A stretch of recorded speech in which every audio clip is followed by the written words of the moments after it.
What do I mean with that title? The quickest way to explain it is this. If we think about Fallout 2 as being a well-made and super flavorful shawarma, for instance, Fallout Sonora is much more focused on one singular taste experience.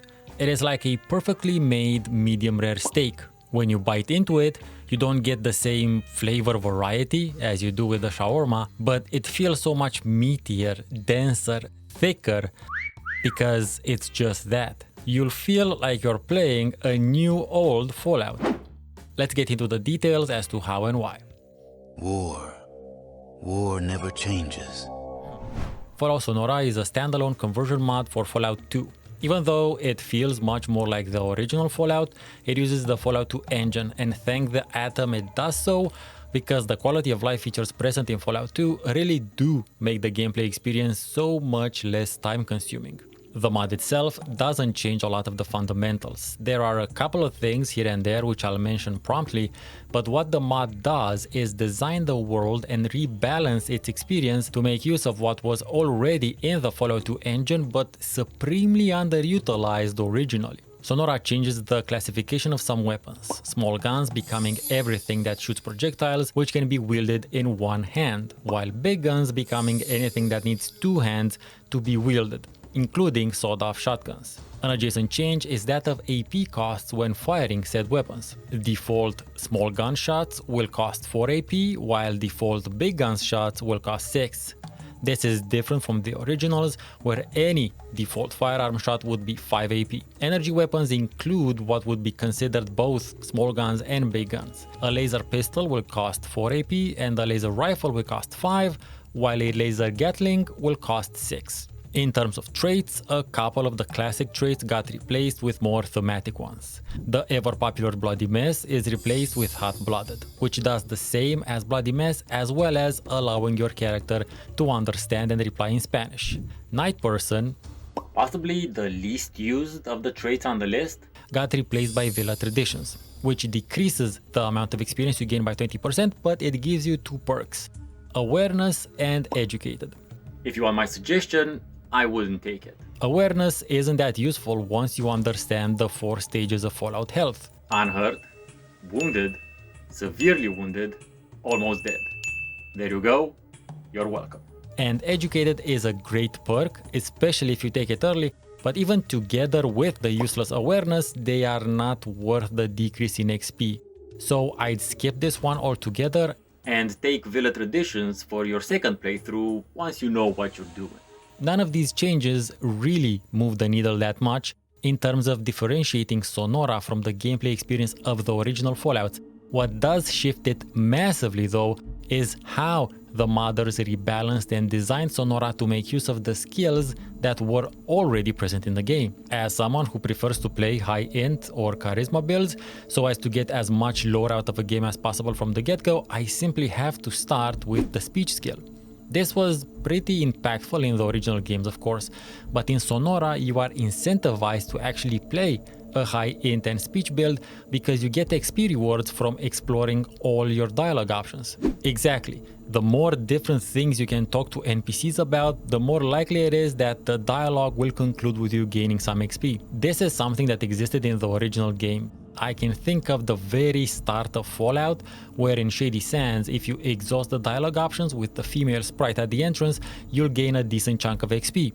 But Sonora does this with most dialogue interactions, and sure, the XP rewards are smaller, but there's way more of them. The next skills that are way more important in Sonora are Science and Repair.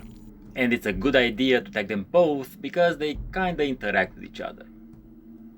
Usually you can use Science on something which will let you know that you can then use Repair on it. You can also use Science on large signs or statues and you'll gain stuff out of it, while Repair can be used on various workbenches throughout the world, and hopefully your skill will be high enough to generate whatever thing was being built on said workbench. There are several quests that require you to repair things, and Sonora also makes that easier by providing a use for scrap metal and scrap electronics. Using these previously junk items on whatever you can repair will reduce the repair requirement by a whopping 20%, and you can use several of them on the same thing. That's a massive help. However, the things are super expensive and you can very rarely find them in the wild. Purchasing them or stealing is likely to be the way to go. The final skill that got quite the glow up is none other than traps. The world of Sonora features way more traps than previous games, and not only that, but there are also lizard traps, which once you can recognize, you can use your skill and see if you can catch a tasty snack.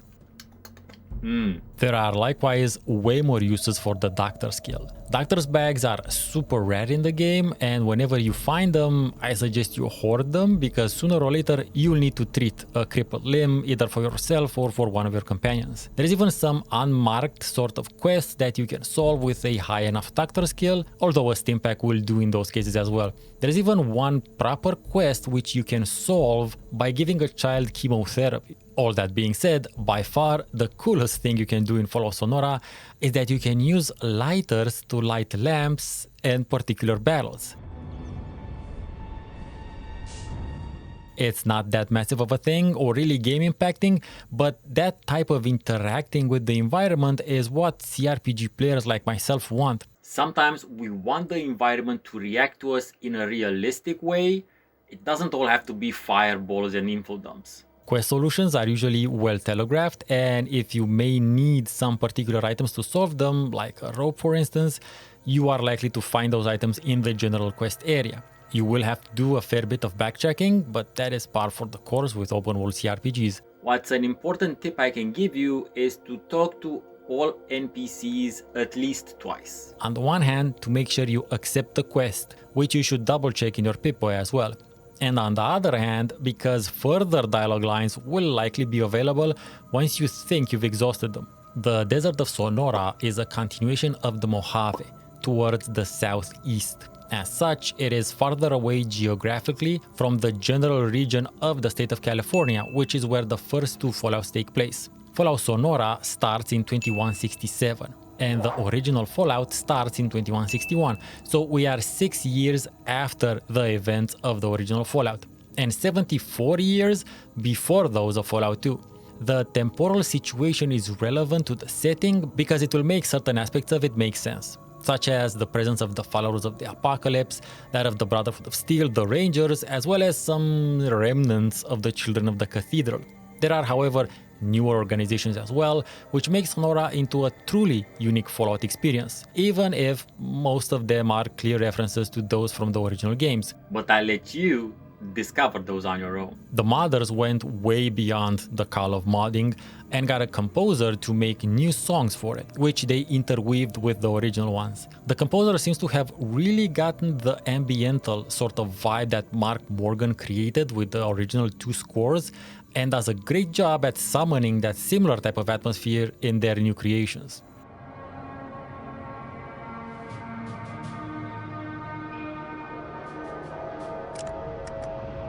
Fallout Sonora was initially a Russian language mod, which got fully translated into English in November of 2024. The version I played is a standalone download which bundles together the Sonora and Sonora Dayglow DLC mods into the same package. I will post a link in the description from where you can download it, and all you have to do is unarchive it and play.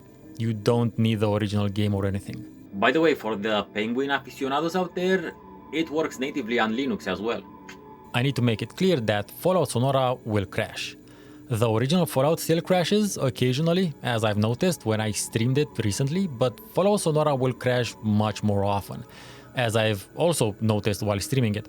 To mitigate that, my tip is to learn that the quick save hotkey is F6 and quick load is F7. Get into the habit of quick saving very often, and then the crashes won't do anything really. Sonora recreates and remixes the experience of the first 2 Fallouts. It pays homage to various parts of those games while also enhancing its experience without adding a lot of new mechanical features, instead making much better use of the things the games already did, just didn't do them sufficiently.